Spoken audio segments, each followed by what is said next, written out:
From 1975, that's Bugs Henderson with and the Fancy Space and the Rockin' Rhythm Daddies. An old Zoo tapes. Yeah. Find nicely. That's the kind of thing I like. Yeah. Very cool. Any more where that came from? Yes. It's Reckless Rock Radio, KNON 89.3 FM in Dallas, Fort Worth. The voice of the people with Big Mix Lee. Man of many words, Lee. Yeah, that's right. Lifesaver Lou, I'm Spicoli. Good evening, ladies and gentlemen. Good evening. Hi. Everyone have a nice weekend. Yes. Yeah. Yes. Except. Great. You saw Except? No. Wow. Nice. Where did they play? Except I was supposed to go and do an interview with you guys with Blackhorse, and, you know, I'm always... You're busy getting paid. That's the problem. Yeah, I need to fix that. You need to be like us and be bums. Yeah, yes. I need to fix that. But no, I wanted to go so bad. I wanted to go so bad. You and your employment. Yeah, Lou and myself went to visit the gentleman Blackhorse yesterday and had a great time. Wonderful guys. Can't thank them enough for having us out and wanting to talk to us. And they couldn't have been more gracious and humble about, you know, everything. And very open. They could have talked for hours.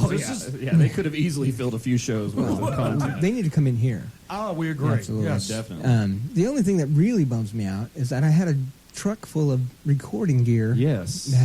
That didn't make it. Yeah, we had to kind of just do our best with what we had. had. I had 2 video cameras and my 35mm camera and 8-track recorder and shotgun mics and lav mics and all kinds of mics. Yeah, I had a Sony Walkman. That little guy thing that the Home Alone kid had. Yes. We used that. Sony Walkman. And then I had the pterodactyl that could sketch out the band to do the photos with. Wait a minute. Is it 88 miles per hour? Is that what you need to do to go Back to the Future? Yeah. So your new paint job got you going 88 miles per hour, and you ended up with a Sony Walkman every day. Yeah, awesome. Hard on the tires, though. They catch on fire. So your car looks great. Oh yes. Yeah, keep it out from the trees. Why did you park under a tree tonight? Have you not learned anything? Dude, it's Dallas. No matter where you park, you're under a tree.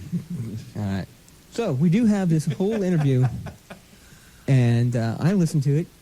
I liked it.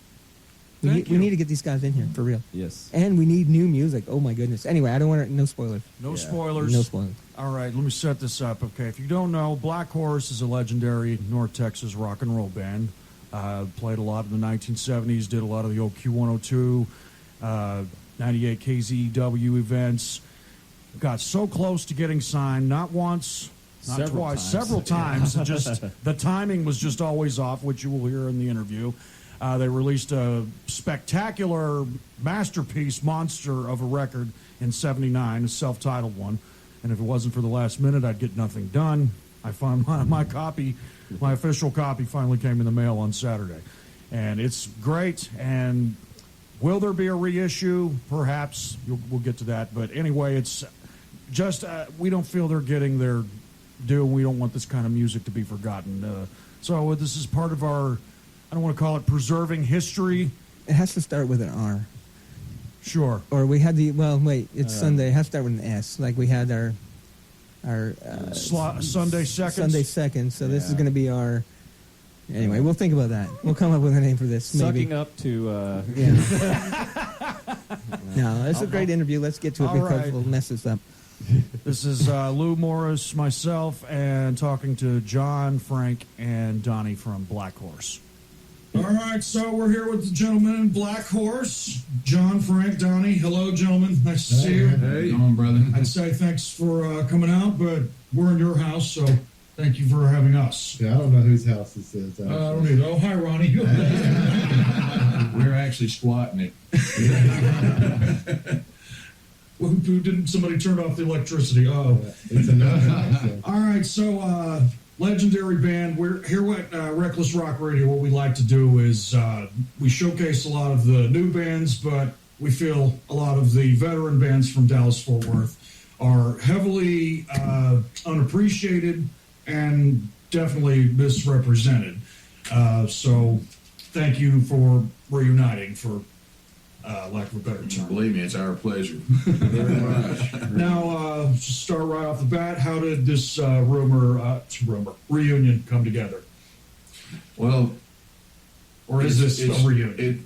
It's in a sense it is, because we all used to play together back in the old day. Donnie was in the band, entered the band in the mid '80s when we went 4-piece, and Frank was one of the co-founders with me and Gary James, the late Gary James. Correct.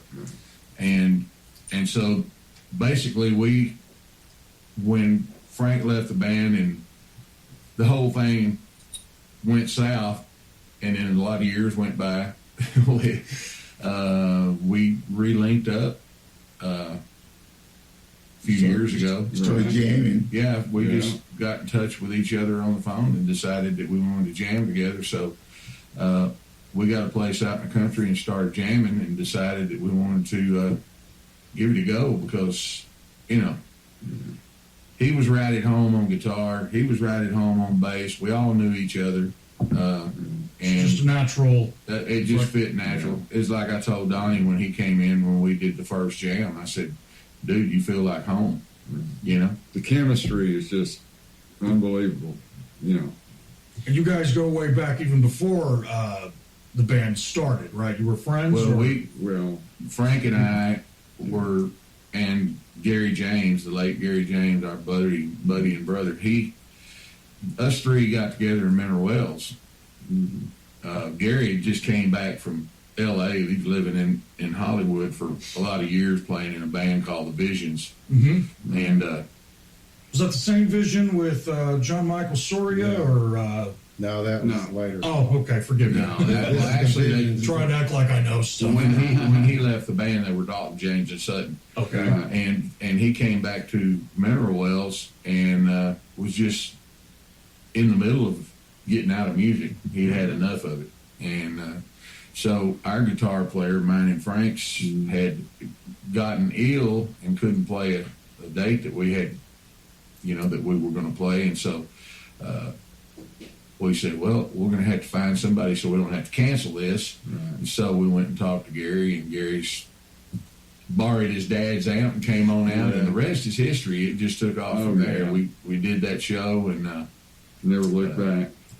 did a couple of practices, and it was just the chemistry was there. And so that's basically how it formed, was with us. What three. year are we talking here? We're talking Early 70s. 71, Wow. 72. What was it like in Dallas-Fort Worth? What was the musical climate back then, or was there one? Mother Blues. Oh, yeah. Mother it Blues? was, Mother Blues, Gertie's, The cellar. the Cellar. was My still dad's going. told me stories about that place.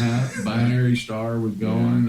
Fort Worth, Mother Load, Licks, Gertie's. I mean, It was busy back in them days. There was always And we some played place them to all. play. Yeah. Were you Spencer's Corner. huh? Spencer's. Well, like the it was song? Spencer's Corner, yeah. Yeah. Fat, it Yeah, was how Fat could we Albert's forget him? first. Yeah. That was what it was called. Wow. Yeah.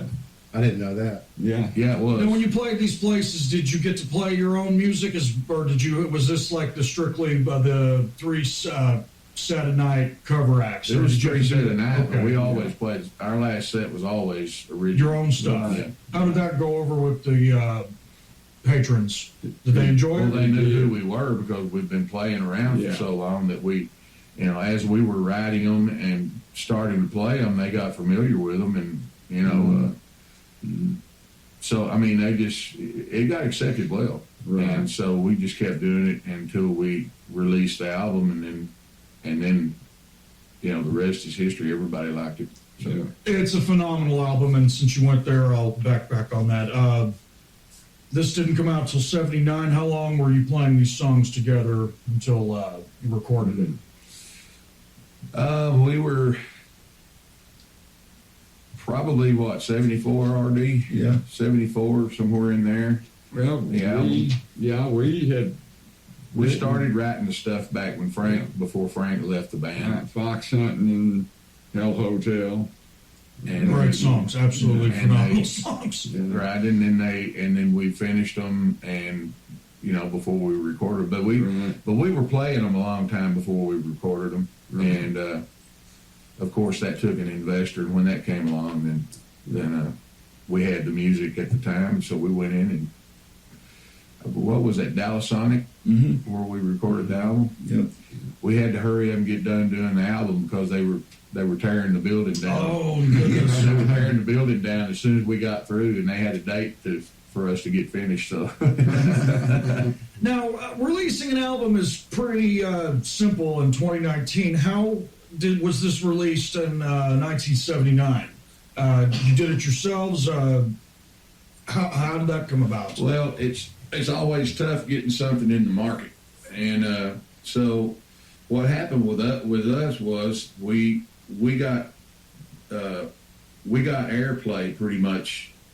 Well, Q102 got a hold of it. Mhm. Somebody gave them a copy of it, and they played it at midnight one night. They played fox hunting, and then they started getting a whole bunch of phone-ins and requests to play some more.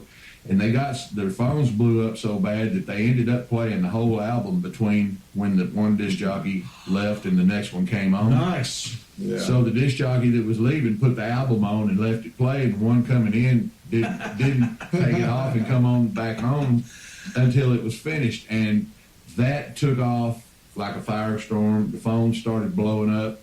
And then I know I called in to request it one day myself. And the disc jockey got mad at me because he said, "No, I'm not going to play it." He said, "I'm tired of all these calls coming in about Blackhorse." He said, "I'm getting Blackhorse to death." He said, "I'll play it when I get ready to play it." And I said, "Well, okay." I told him, "I'm just a fan, man. I want to hear the song." And so, it wasn't but just a week or so after they played the whole album that it got on rotation.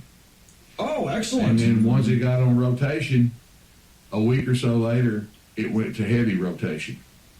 Yeah. And that was Fox Hunting and Hell Hotel. Incredible. Both of them. And then Q102, KZoo picked it up and put it on their rotation. And then KLOL down in Houston picked it up. I think they're still going, by the way, KLOL. And they picked it up and they put it on heavy rotation. And then just one thing led to another. And so we were getting heavy airplay in some major areas. But back then, when you were independent, to get your album actually put in a store, you had to have distribution. Correct. And where so the labels come in. we hit Big State up, and thought we were going to get a distribution contract with them since we were already getting this airplay. But as it were, that distribution contract fell out, and because we were on an independent label, and nobody favored independent labels back then, and times have changed now. But so Why didn't the big ones come hollering once they saw all this regional success? They did. We got a letter from Capitol. Actually, they came and seen us twice. Oh, okay, that was my next question. Did any showcases go out? Yeah, they came and seen us in Houston at the Palladium. We were doing a show with Bugs. And Bugs Henderson, right? Okay, and he was actually opening for us. nice. And we opened for him plenty, but our record was doing pretty good. He had one out at the same time. Anyway, they flew in to see us then, and for whatever reason, it didn't come to fruition. Any idea why? Because you guys were really popular. Well, I'm not just going by off what you said. Everyone I've talked to prepare for this conversation. Well, Said how popular and you we were. thought it was a shoe-in because Gary, the guitar player, back when he was in L.A., he flew all over everywhere, but he flew with one of the guys that was there from the AR department, was actually one of the guys that flew with Gary back and forth between Hollywood and Las Vegas when they were doing shows out in Las Vegas. And so they knew each other by first name and hugged and everything, And so we thought, well, this is going to be a shoe-in. We sat backstage after the show and laughed and talked about plans and this one thing and the other. And then whenever they got on the plane and flew away, our management wasn't able to. They got hard to get a hold of. So I mean, I really don't know, and that's how fickle the business is. We came so close so many times. It was, you know, in every other way in life, we were there. Mm-hmm. We just wasn't signing on the dotted line. Right. And same thing happened. What- That happened with Warner Brothers as well. So What excuses did they give you? Did you ask them, or were you able to? Or they said, and I'm going to be real honest about this. okay, They said we sounded like a unpolished Molly Hatchet. I went because we'd been playing with Molly Hatchet here and there. I didn't see that correlation, I but don't either, and I they like did. both bands. They did, and so you know. But that's how that happened. We had a lot more opportunity. I mean, we went to L.A. and seen Capitol again out there in a different set of people, and had just written a song called "Walk on Water," and they bid on that one. This was after Fox Hunting and all of that. This wasn't on an album, on any of the Blackhorse stuff that we recorded, but it was one of our new ones at the time, and they bid on it. And what they said was, "Give us more stuff like this, and we'll come back to see you." And they left it at that. But so you remember that trip? Oh, yeah. You were there. Yeah, I remember that. Yeah. When did you guys decide to be a four-piece? Isn't that when you joined, Donnie? Actually, they were four-piece. There was a couple other members of the Oh, band. excuse me. See, Wow. finding information on you guys has not been easy. So forgive me if I some of my was the stuff. second Okay, second guitarist. second guitarist. Well, Donnie had been coming around. In fact, he saw us at Tarrant County Convention Center, With Triumph and Montrose. and I never. Oh, I didn't- found that information on I that. didn't know this until he sent me a ticket. He texted me a ticket, and I said, "You mean to tell me you were there?" He said, "Yeah, I just turned 17." And, Nice. And that was just recently that we found it. yeah, and so, but he had been around for a while, and then he started coming around jamming with us, and we really liked the way he played guitar. And then we had trouble with the guitar player that we had brought in to be the fourth piece, because we wanted to go four-piece at one point in time, just check it out. And so when we had trouble with the guitar player we had then, Donnie stepped right in, and he had already been jamming with us. He'd been listening to us. He already knew the songs. A few practices, and boom, we were right back out playing with Donnie. And Very cool. he took over the harmonies. He did, everything that we asked him to do, he did, and excelled at it. So, and it's been that way ever since. That's why I said he feels like home. He does indeed. Well, you guys seem to have a friendly chemistry together. We'll be right back with more with Blackhorse. You're listening to Reckless Rock Radio on KNON 89.3 FM.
1979's Blackhorse. That is Blackhorse with Fox Hunting. It's Reckless Rock Radio and KNON 89.3 FM in Dallas, Fort Worth. Big Mix Lee, Lifesaver Lou, I'm Spicoli. Hello, hello. Hi. We're in the midst of the Blackhorse interview. I hope you're enjoying this history lesson as much as I am. I hate the sound of my voice. To me, it sounds like some things in the music industry haven't changed at all so far. No, Yeah, absolutely pretty not. much. Yeah. There's some real interesting stuff coming up about that. Yeah. Let's just say my godlike admiration for somebody is not so godlike anymore. Yeah, we're going to have to talk about that. That won't be till part 3. though. Yeah. Oh, that's part 3. Yeah. Okay. Yeah, that's it. Stay tuned. Yeah, it's coming. Yeah, Spicoli's getting his tonight. Oh, I'm Yeah. totally, yes, I'm eating my shoes. Yep. All right, let's get into part 2 with the Blackhorse gentlemen. This is John Teague, Donnie Pendleton, and Frank Risen of Blackhorse. Enjoy. We're back with John, Frank, and Donnie from Blackhorse. Again, gentlemen, thank you for speaking with us. Let's go back to now, Frank. Did you left the band, and that's when Gary came in? Is that correct, or were you all together at the So same time? Gary, Frank, and myself, You all founded the band. we founded Okay. the band. Right. We were actually called Zachariah, right? and that was just because we had to have something to go play. That was Wayne. Gotcha. And we hated that, so we played this club called Everybody's Talking. Mhm. ET's short for Everybody's Talking, but it's called ET's. And little bar, and the bartender, his name was Steve Blackhorse. He was an Indian guy. His name was Steve Blackhorse. Well, one of us went up, or a bunch of us went up and ordered drinks, and we found out his name was Blackhorse. Right. And we changed our name right in the middle of the set. Yeah. Nice. Yeah, we went back after that break, and we announced that we're Blackhorse. Very cool. and this guy was a little bit, I don't want to say prejudiced, but for lack of a better word, he was prejudiced. He didn't like it. He didn't like the idea that we did. And to my knowledge, Steve, if you're out there, I hope you come to accept us after 40 some odd years. Gary had ran into him about, oh my God, like 3 or 4 years ago. Was it? Yeah. He ran into him at a store, and Gary told me, he said, you know what, Frank? He is still pissed off at it. Yeah. Now, let's go back to that gig in Tarrant County Convention Center with Ronnie Montrose, Gamma, and Triumph. Was that the correct lineup? Yeah. How did you guys get that gig? Was it just from being so popular regionally, or? Well, that actually came from Q102. They were actually putting on that show, Okay. and was Q102, wasn't it? Yeah. Yeah. 15,000 in attendance, and it was Yeah, free, right? It was full. It was full. The fire great marshal show. actually ran a few thousand out. Ooh. Yeah. So it actually came about because we'd been playing the area so long, and this album was new. We get an airplay. So it's not like nobody didn't know who you were. And so the disc jockey and I'm trying to think of who that was.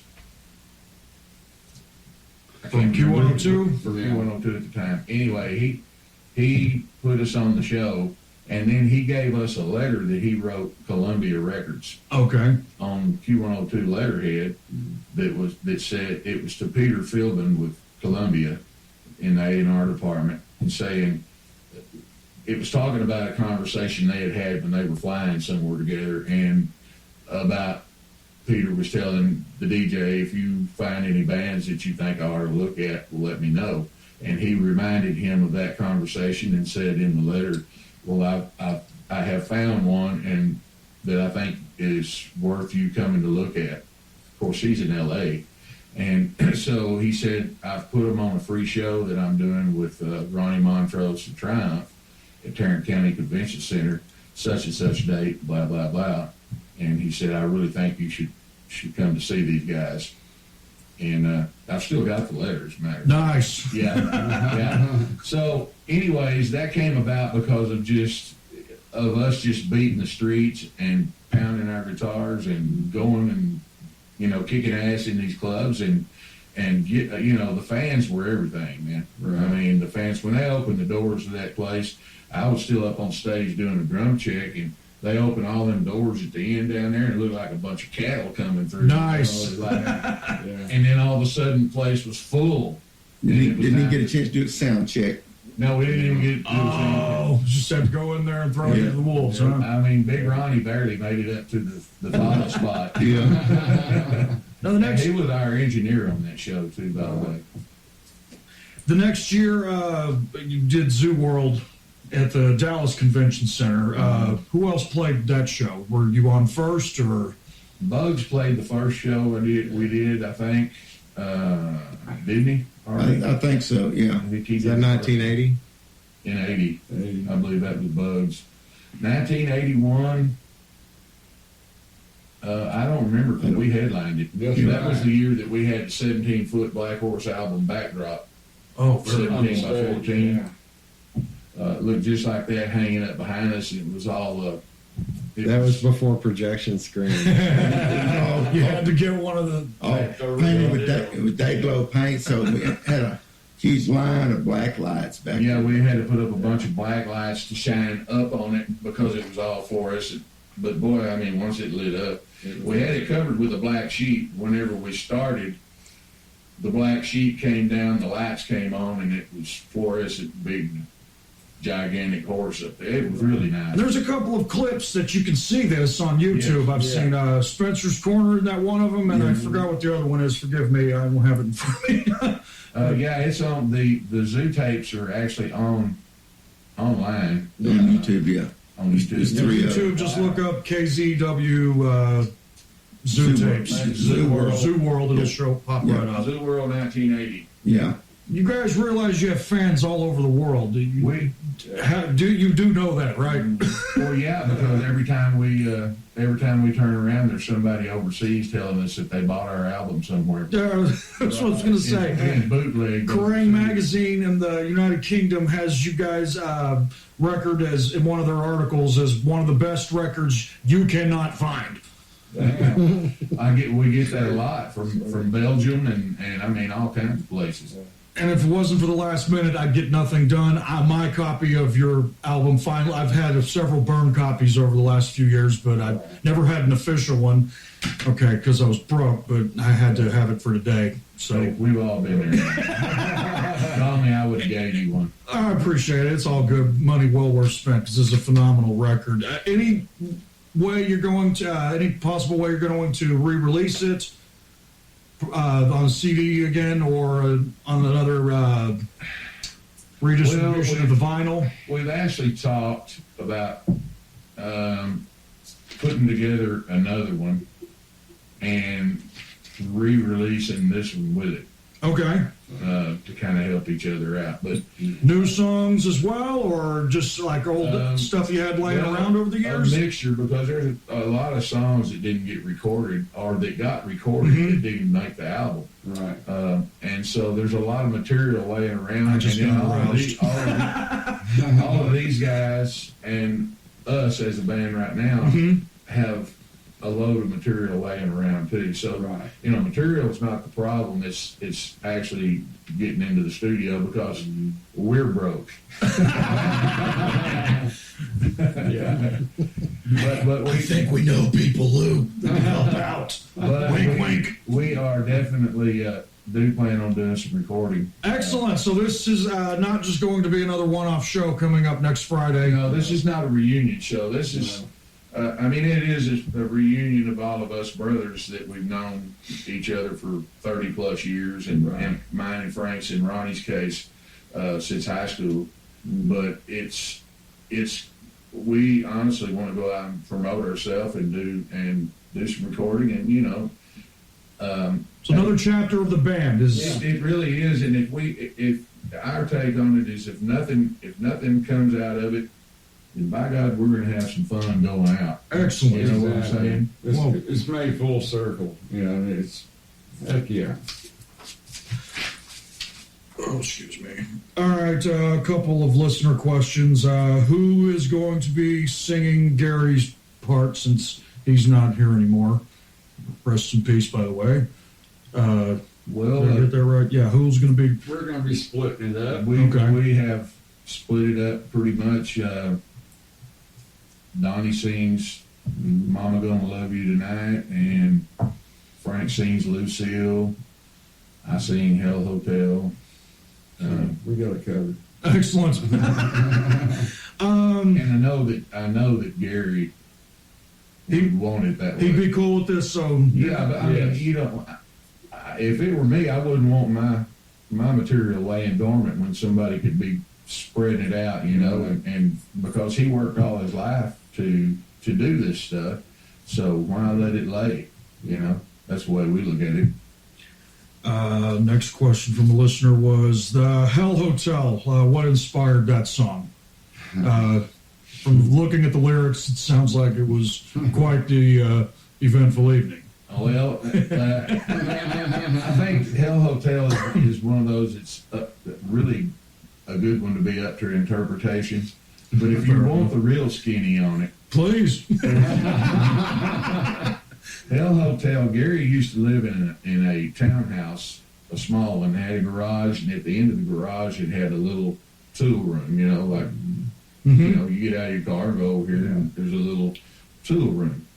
Well, that used to be, this was after he moved back from Los Angeles when he was playing out there all this time, and he would go into that tool room. He had a wife and a new baby, and family life, you know, he was working at 8 to 5, and so he used to use this tool room to go and get away. And so basically he went in there and did some writing, and he wrote Hell Hotel in that tool room, and that became Hell Hotel, was actually that tool room. Yeah. Interesting. Yeah. Not at all what I was picturing, but that's okay. And that became Hell Hotel because he was, that's where, I'm trying to be cool here. That's why I haven't said. We already think you're cool. It's all good. I could wreck some people's life here. And so he was just trying to be cool per his family situation when he had to Understood. Yeah. when he had to go out in the tool room. Let's put it that way. It's therapy. And therapy. Yeah, And so basically he wrote Hell Hotel about that room and his situation. Now, playing those Q102 and KZEW events, did you ever get on any tours, or did anybody pick you up? Did you open for anybody reputable in town, like on when they were dropping in, play, say, yeah. McFarland's Auditorium, or I'm just trying to name places my dad used to tell me he would go. Dallas Convention Center, all We that. played the Winter Garden with Alice Cooper. We played, Oh, we wow. played the Winter Garden with 10 years after. Yeah. Alvin Lee. Alvin Lee. Incredible. He tried to pick my old lady up then. I said, dude, I love you, but you can't do that. But we played. Oh, nice. Played, with Humble Pie over at the Palladium. Palladium. Well, the Palladium and Agora are the same building, and they changed names at some point in time. I just always call it the Palladium. Right. Played with Humble Pie there.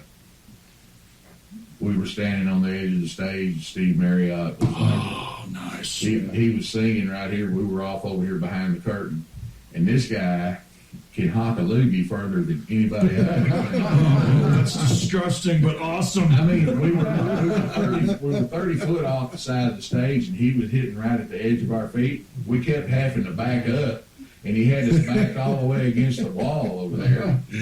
And he was hawking them right in between songs, or right in between the verses. Like one of those spitting lizards or something. Oh, damn. I remember he came in the green room and he was screwing around, and Gary opened up his briefcase and he had like a 12-pack in there or something. He flipped out and went to grabbing some of them. He grabbed a little bit of everything in that dressing He room. did, as a You know, matter of fact. As a matter of fact, he liked our dressing room so much he hung out in there. And then he liked us after he hung out in the dressing room Yeah. so much that he went out and dedicated. He started with "I Don't Need No Doctor," and dedicated it to us. We told him we played that song. Oh, that's cool. And he said, this is too, I can't talk like English like he did, but he dedicated it to the band, and it was really cool. And that's when we went down, stood on the side of the stage, and he was hocking loogies at us.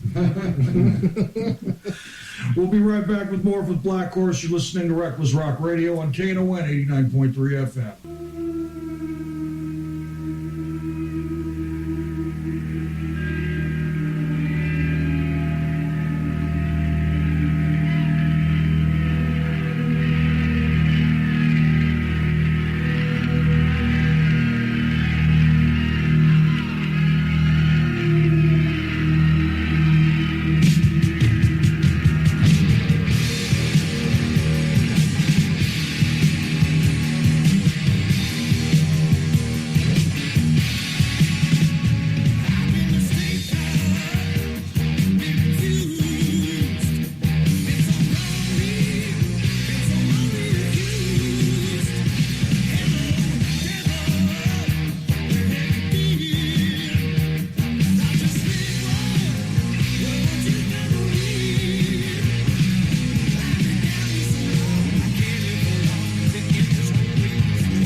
Hell Hotel from Blackhorse. It's Reckless Rock Radio on KNON 89.3 FM, and we are halfway through our exclusive interview with the members of Blackhorse. Without further ado, here's part 3.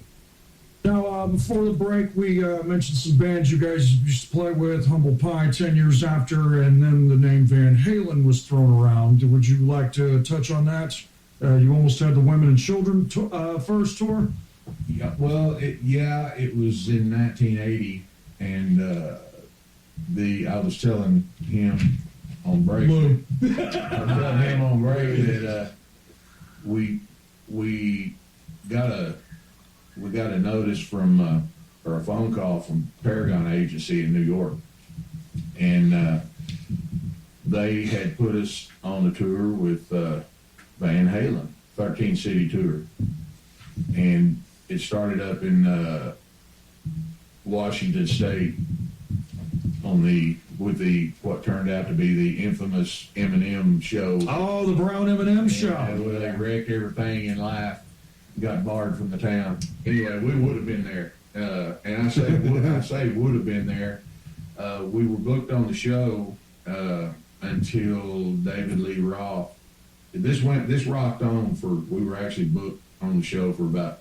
We rocked on for about 6 weeks before we actually knew. But we already our equipment was going to be put on the back of their truck so that we could take just one truck, and, right? You know, and then of course our equipment was going to come off first anyway, so we played first. We had it all planned out and all right down to wardrobe. You know, we had the 13 city tour dates written down on the calendar. T-shirts. Yeah, T-shirts, the whole 9 yards. And so basically, a long story short, some weeks later, David Lee Roth and the band, they reviewed the album, our album.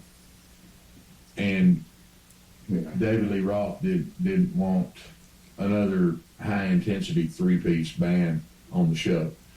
Yeah. And I'll tell you in a minute how I know this for a fact. Okay. But he didn't want another, and so it was pretty much down to Dear David, because as it turns out, the other guys in the band didn't care. So what they ended up doing, they wanted somebody that they could actually upstage, like they needed to upstage anybody anyway. Right. So they ended up putting the Penguins on the tour. I was just saying, they always had the most bizarre opening acts. Well, that's why it was David Lee Roth. Yeah.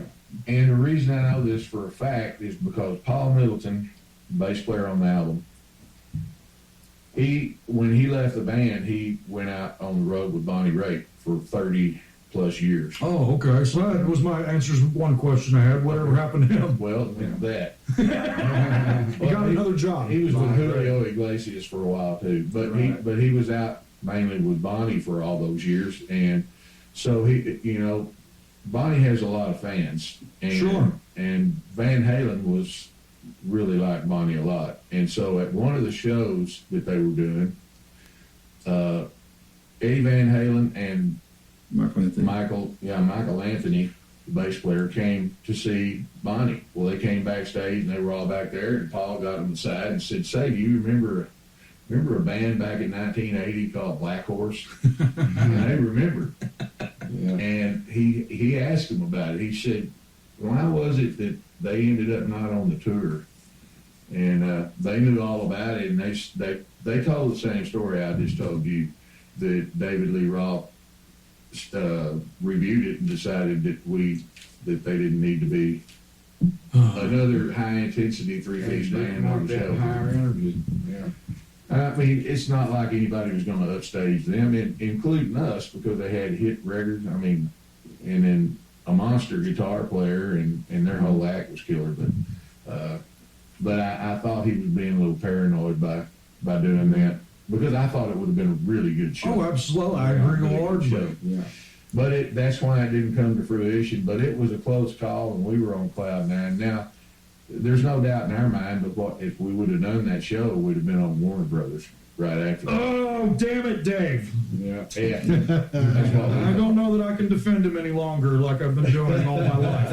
That was my first band that I got into was Van Halen. It's one of the things right from Paul's mouth is he actually hit them up with that.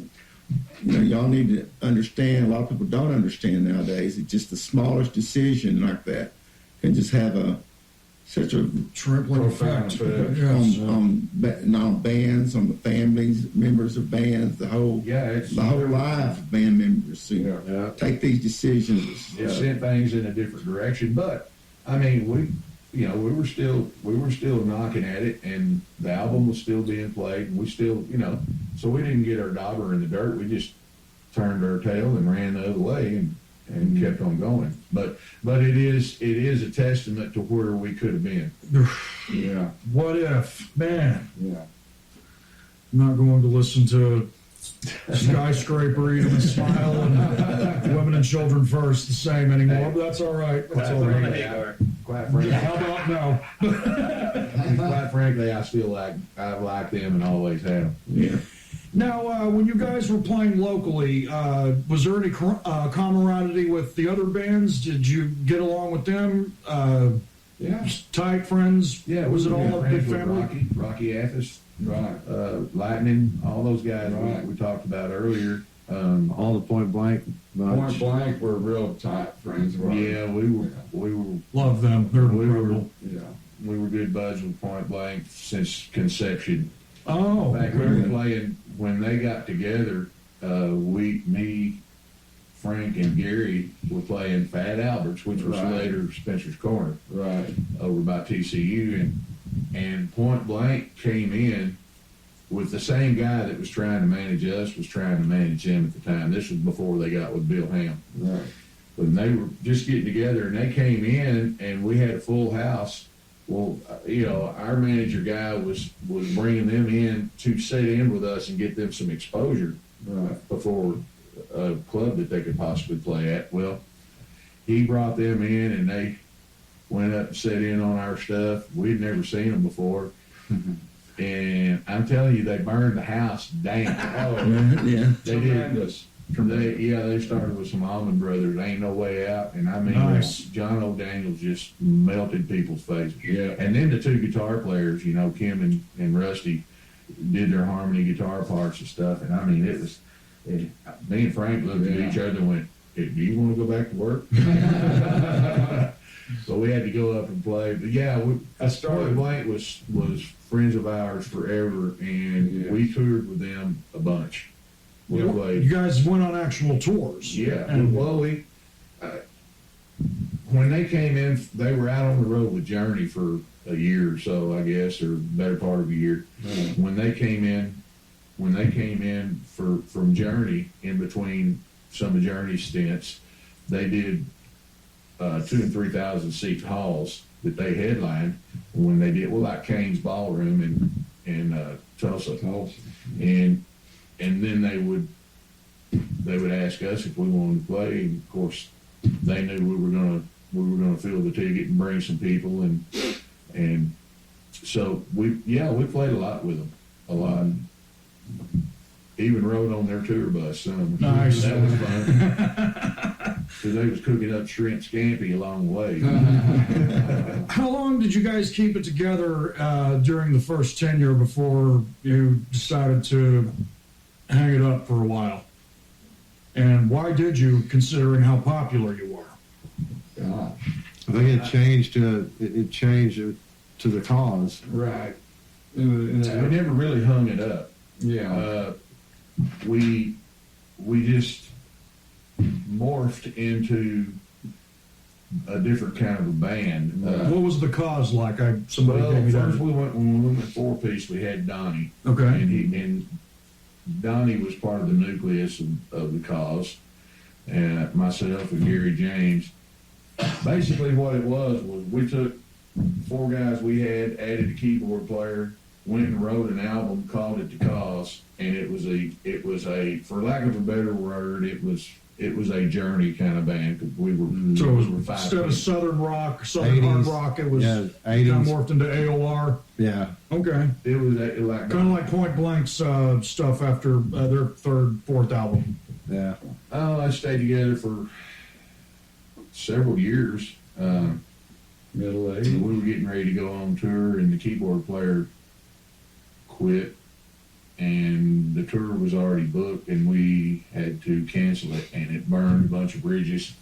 So it wasn't but a couple of years that actually stayed together. But Hell of a band. during that process, though, our investors, her name is Laura Church, and she was also part of the independent record company, and she did a lot of our business for us in our record company store. And Van Halen came back into play again. This Plot time, thickens. this time Ed Leffler, their manager, who rest his soul, has, I just found out, has died here sometime in the last few years. I don't know. But anyways, Ed Leffler got a hold of our album and was looking to manage us. And Really? We're still with Warner Brothers. Yeah. Excellent. Yeah, he and Laura talked for, I don't know, a couple of months. Well, what became of that? Well, you know, Hager was with them then. Right. This is in the mid to late 80s. Yeah. It's an inside joke we have at the studio. Half, I'm outnumbered. I'm Roth, and Lou and Lee are Sam. I see. So me and my son are like that. So. But anyway, so we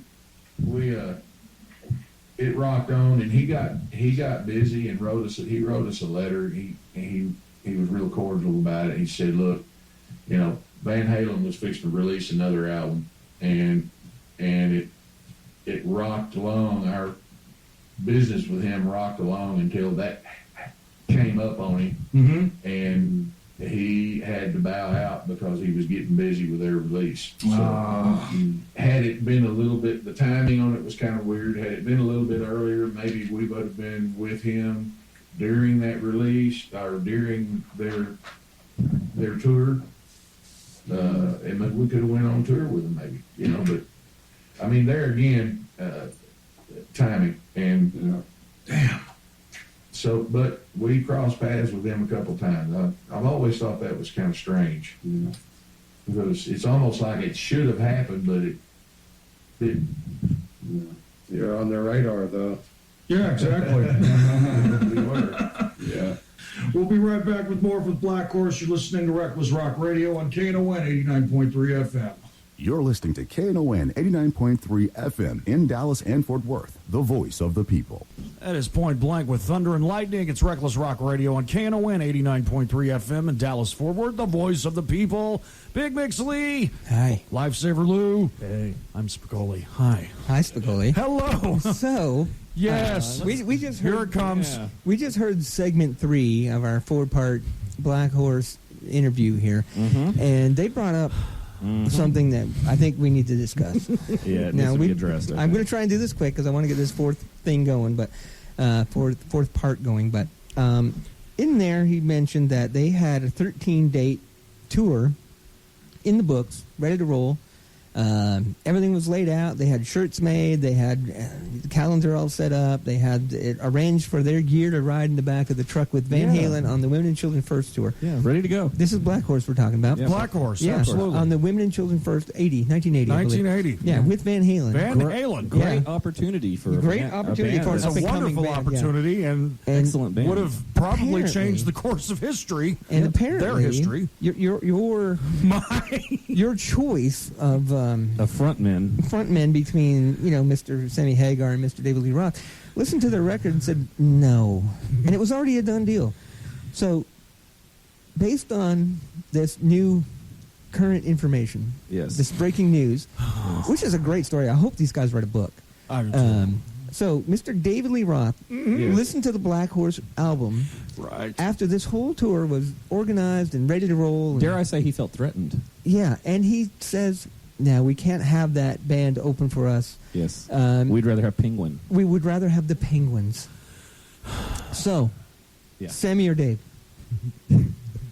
Come on now, your boy, Yeah. Yeah.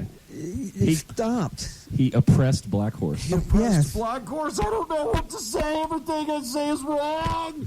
Yeah. So I'm just saying, you know what I mean? Yeah. Yeah. Yeah. Enjoy that Skyscraper album, Yeah. which is a great album, by the way. I can't. It's going to be hard. Yeah. I'm not going to be able to put it in for a very long time, nor Eat 'em and Smile, nor any of the 7 David Lee Roth Van Halen releases.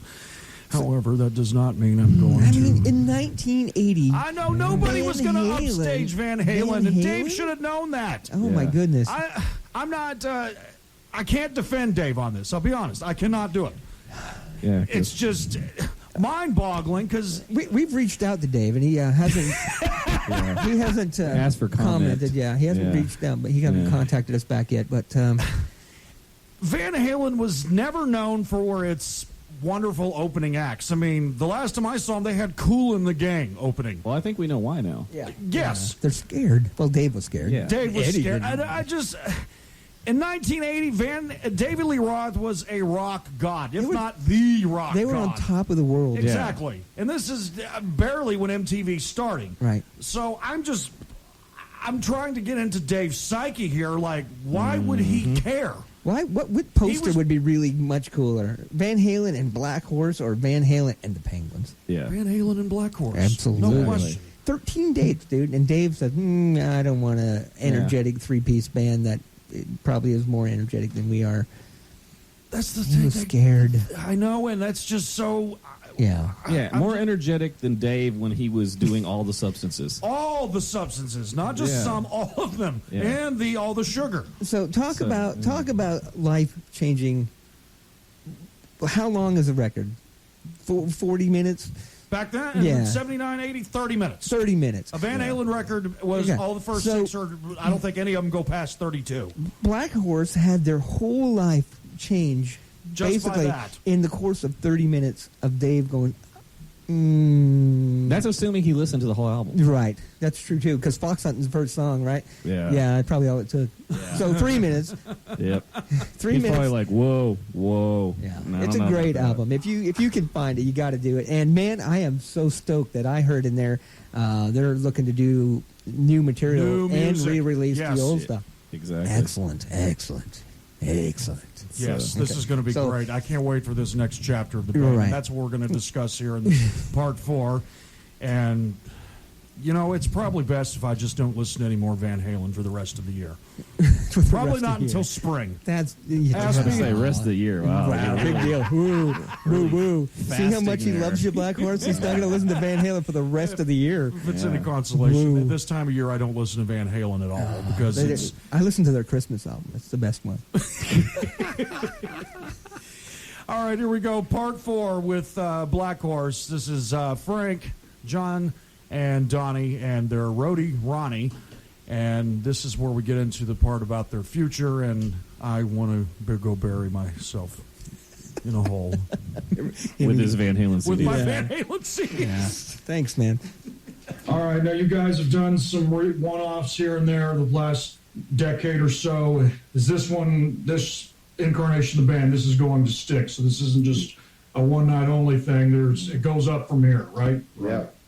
Well, we're pretty much, our mantra, so to speak, is we're in it for us. We're going to have a good time. Great. We're not going to carry any monkeys on our backs, of expectations of other, record companies or other people that are looking at us for any particular reason. If it pleases us, then that's what we care about. Awesome. That's what we're doing it for.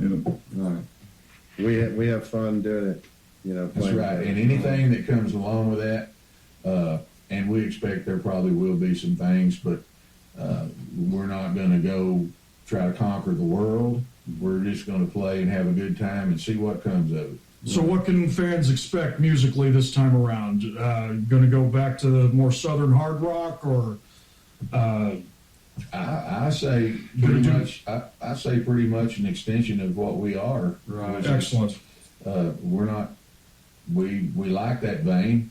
Am I speaking? Am I all right? Y'all all right with it? I mean, Blackhorse has got our music's got a set of teeth in it that won't quit. I mean, when we play, we're ramming it. We're biting your ass, basically. It's 50 pounds. I think we add 50 pounds to the song. So along with the possible reissue of the 1979 self-titled album, there might be more albums or new songs on the reissue. Or has that been discussed? Or It's the format is kind of up in the air as far as that goes, but we'll definitely have some new material. Excellent. But it'll be in that Blackhorse tradition. Yeah, fantastic! absolutely. And you guys have all got stuff been laying around with other bands that we have stuff was pre-written, back by the album guys. We have loads of stuff that we're working on right now that everybody has in mind and on sheet. So there's not a lack of material. The biggest thing is right now we've been concentrating on pulling our show together. Okay. And fair enough. And getting that out of the way and getting out doing it. Once we do this Diamond Gems thing and get it behind us, then we will start doing some other things. So this is a testing the waters kind of gig. I guess you could call it that. It's Friday night, people come out. It's a stage, and it's got a beer fountain, and so we're going to play it. Excellent. Hey, I seen a band one time count to 4 and bust out into a fist fight, so you don't know what's going to happen. That's it. I'm bringing my baseball bat. Well, on behalf of the fans, gentlemen, thank you for reuniting and continuing on. This music really still needs to be heard. The style of music does not need to go away, especially here in the South of all places. But thank you, and we look forward to seeing you on Friday, okay? Thank you, brother. Thank you, man. And that does it for our exclusive interview with Blackhorse. See them Friday night, testing the waters, and a new chapter will be written in the history of the band. Exciting. We will have a concert link on our page, Reckless Rock Radio, on Facebook, probably as well as Instagram. So don't miss out. And We'll eventually try to get that interview archived, too. oh, absolutely. Yeah, Yeah, we'll that'll get it get on our our podcast. Yeah. podcast. Absolutely. And with them will be Driven Force, featuring Skip Wilson, who was Rocky Athos' old singer in Lightning. Nice. So it's going to be a great night of Absolutely. sacred sounds. You like that, Lou? Sacred How sounds. did that sound? Yeah. There you go. Perfect. Yeah. Perfect. So thank you guys in Blackhorse, John, Frank, and Donnie, as well as Ronnie the roadie, for their wonderful hospitality and inviting us into their home and sitting around and shooting the breeze. And my God, we could have talked to them for hours. Oh, yeah. Yeah, that could have easily gone a lot longer. So we'll definitely, hopefully, have them back real soon and up here and where we Sure. can all let loose. Once the a little bit. studio's built, man, we'll do this. absolutely. Yeah, that would be a good one. All right.